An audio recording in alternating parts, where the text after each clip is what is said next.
पाकिस्तान की मईशत के हवाले से कुछ अरसे पहले IMF की तरफ से एक रिपोर्ट आई थी कि करप्शन की नज़र तकरीबन 6% ऑफ GDP हो जाता है, लेकिन आज वजीर खजाना औरंगजेब साहब ने आके कहा है कि पाकिस्तान की मईशत सही सिमत पे गामजन है। कौन सी सिमत पे गामजन है मैं आपके सामने रखती हूँ। जो रिपोर्ट्स उन्होंने पेश की हैं, जो स्टेटिस्टिक्स उन्होंने पेश की हैं, मैं आपके सामने रखती हूँ। वजीर खजाना मोहम्मद औरंगजेब साहब ने फरमाया है कि जी IMF से स्टाफ लेवल एग्रीमेंट जो है वो हो चुका है और इस्लाहात के अमल में पेशरफ जारी है। एक्सपोर्ट्स में तकरीबन 5% इजाफा हुआ है। वफाकी वजीर खजाना ने यह भी कहा है कि जी रवा माली साल में तरसीलात ज़र 41 अरब डॉलर तक पहुंचने का एस्टिमेट है। अब इसी हवाले से एक माहाना इक्तसादी अपडेट जारी की है उन्होंने, वजारत खजाना ने।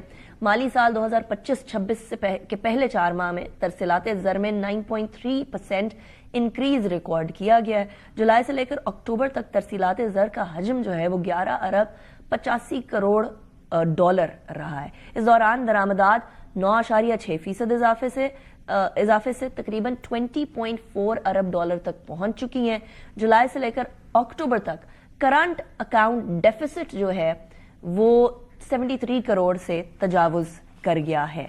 अच्छा, बराह रास्त बैरूनी सरमायाकारी 26% यानी फॉरेन डायरेक्ट इन्वेस्टमेंट में 26% कमी से 74 करोड़ 77 लाख डॉलर रही है। डॉलर गुज़श्ता साल के मुकाबले में 2 रुपए 60 पैसे महंगा हुआ है। 27 नवंबर को डॉलर रेट 280 रुपए 60 पैसे रिकॉर्ड किया गया था, जबकि गुज़श्ता साल इसी मुद्दत में डॉलर रेट 278 रुपए पर मौजूद था। ज़राए के मुताबिक गर्दशी कर्जा जो है सर्कुलर डेट 1615 यानी 1615 अरब से बढ़कर दोबारा 2350 अरब तक पहुंच चुका है, पहुंचने का खदशा है। This is the expectation. Power sector गर्दशी कर्जा 735 अरब रुपीस तक मजीद बढ़ने का खदशा पैदा हो गया। FBR को जुलाई से लेकर नवंबर तक 5143 अरब डॉलर के टारगेट में 412 अरब से शॉर्टफॉल का सामना है। टैक्स का जो हमारा हदफ है वो पूरा नहीं हो रहा।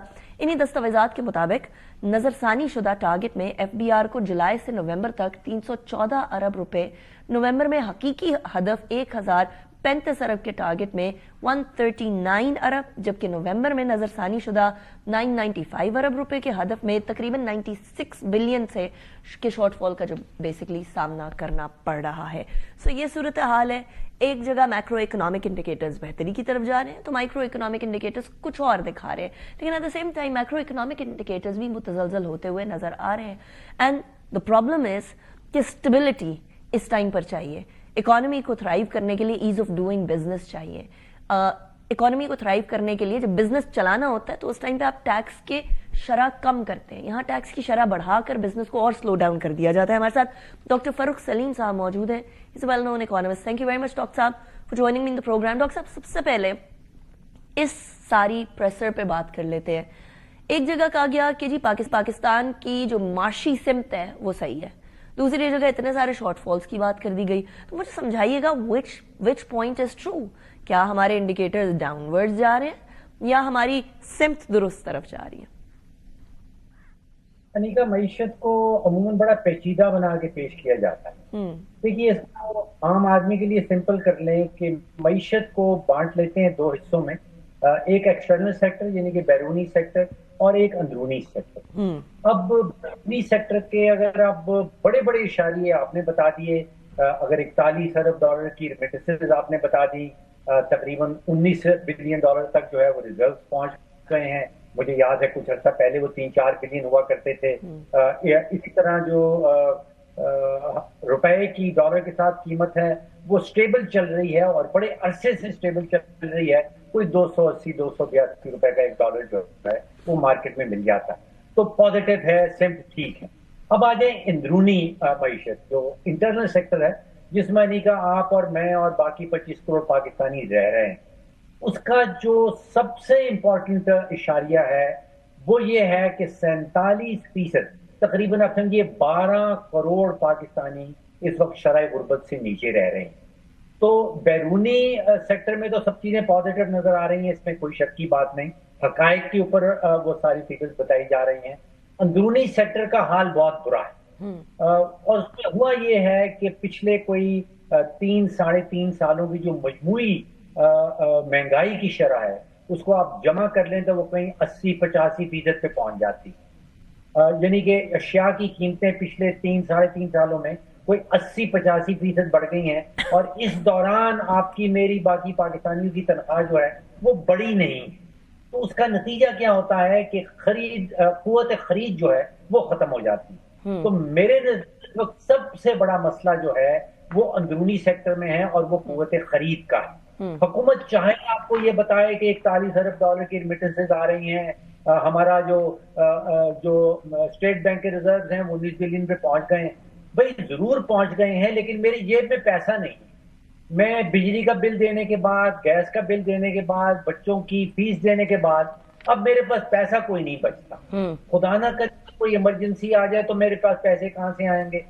بے شک ڈاکٹر صاحب, ہم لوگ بیرونی سیکٹر کو ٹھیک کہہ رہے ہیں, لیکن پرابلم ہے کہ ابھی کچھ دن پہلے ایس آئی ایف سی کے کوآرڈینیٹر جنرل سرفراز نے یہ بات کہی ہے کہ جو گورننس پرابلمز ہیں وہ بہت ساری انویسٹمنٹ کو روک دیتے ہیں.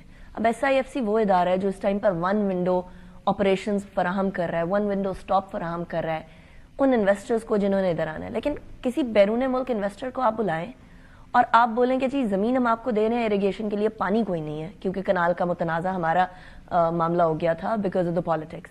پھر ہم ان کو بولیں گے جی مائننگ سیکٹر میں آنا ہے لیکن بیوروکریسی اینڈ ریڈ ٹیپزم بہت زیادہ ہو. تو بیرونی سیکٹر بھی تو پھر الٹیمیٹلی سفر کرے گا نا اس معاملے کے اندر. جب ایس آئی ایف سی کے کوآرڈینیٹر کو یہ بات کہنی پڑ رہی ہے تو ہرڈلز کون کریٹ کر رہا ہے اور کس نے ہٹانے؟ دیکھیے ایس آئی ایف سی کے ساتھ 2 بڑے میجر پرابلم.